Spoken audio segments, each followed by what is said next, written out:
वृंदावन की भूमि, जो कृष्ण की माखन चोरी से रास लीला तक सारी लुभा देने वाली गतिविधियों की साक्षी है, आज भी कृष्ण के प्रेम से सराबोर है। यहाँ के कण कण में आज भी भगवान कृष्ण बसते हैं। तो दोस्तों, चलिए चैनल को सब्सक्राइब करने के साथ आगे बढ़ते हैं और जानते हैं क्या है निधिवन का सत्य। यहाँ के महंत का कहना है कि इस स्थल पर भगवान ने राधा रानी के साथ महारास किया था। रसों के समूह को ही रास कहा जाता है, जहाँ सभी दिव्य रस जैसे श्रृंगार रस, वात्सल्य रस, माधुर्य रस एक साथ एकत्रित होते हैं, उसे महारास कहते हैं। निधि अर्थात राधा रानी, यह एक ऐसा स्थल है जहाँ भगवान कृष्ण ने राधा का श्रृंगार किया, उनके साथ महारास किया।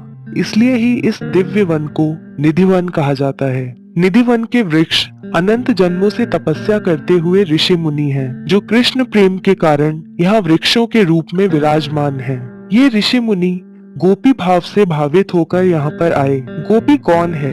जो हृदय से भगवान के लिए समर्पित है, वे सब गोपियां हैं। जो अपनी इंद्रियों से भगवत रस का पान करते हैं, वे सभी गोपी हैं। अचंभित कर देने वाली बात यह है कि संध्या के पश्चात निधिवन में जाने की अनुमति नहीं है। यदि कोई यहाँ रात में रुक गया तो या तो पागल हो जाता है या उसकी मृत्यु हो जाती है। संध्या होते ही यहाँ रहने वाले पशु पक्षी भी वन से बाहर चले जाते हैं। इसका कारण यही है कि हर रात श्री कृष्ण यहाँ आते हैं और गोपियों के साथ रास रचाते हैं। अनेक लोगों ने रात में रुककर भगवान के दर्शन पाने का प्रयास किया, परंतु या तो उनकी मृत्यु हो गई या मानसिक संतुलन खो बैठे।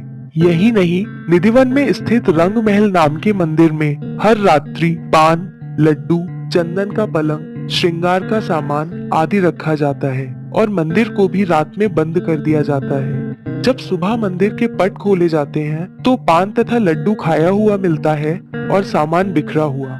निधिवन की एक और विशेषता है यहाँ के तुलसी के पेड़, जो जोड़े में पाए जाते हैं। कहा जाता है जब राधा कृष्ण रात में रास रचाते हैं तो जोड़े में स्थित ये तुलसी के पौधे भी गोपियां बन जाते हैं। वाह, क्या अद्भुत दृश्य होता होगा। विशाखा कुंड, जो भगवान ने अपनी वंशी से खोदा था। कहा जाता है जब भगवान गोपियों के साथ रासलीला कर रहे थे, तब राधा की सखी विशाखा को प्यास लगी, तो भगवान के द्वारा इस कुंड का निर्माण किया गया था और तब से यह कुंड विशाखा कुंड के नाम से प्रसिद्ध हुआ। वंशी चोर राधा रानी का मंदिर भी यहीं स्थित है। कहा जाता है कि हर क्षण अपनी वंशी में रमे हुए भगवान कृष्ण से राधा रानी नाराज हो गई थी और भगवान की मुरली चुराकर यहाँ रखती थी।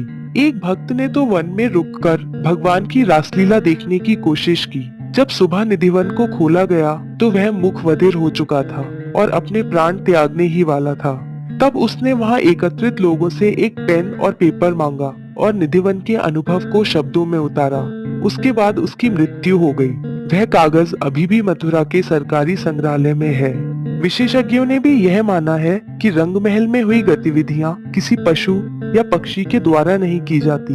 हैरान कर देने वाली बात यह है कि निधिवन के आसपास के निवासी शाम को 7 बजे के बाद इस वन की ओर देखते भी नहीं हैं। अनेक घरों में तो खिड़कियां भी नहीं हैं। स्थानीय निवासियों के अनुसार रात में कई बार घुंघरू और बांसुरी की आवाज सुनाई देती है, लेकिन उधर देखने की हिम्मत कोई नहीं जुटा पाता। मित्रों, आज तक यह वन एक रहस्य ही बना हुआ है। वीडियो देखने के लिए आपका धन्यवाद। कृपया कमेंट करके हमें बताएं कि हमारा आज का एपिसोड कैसा लगा। धन्यवाद।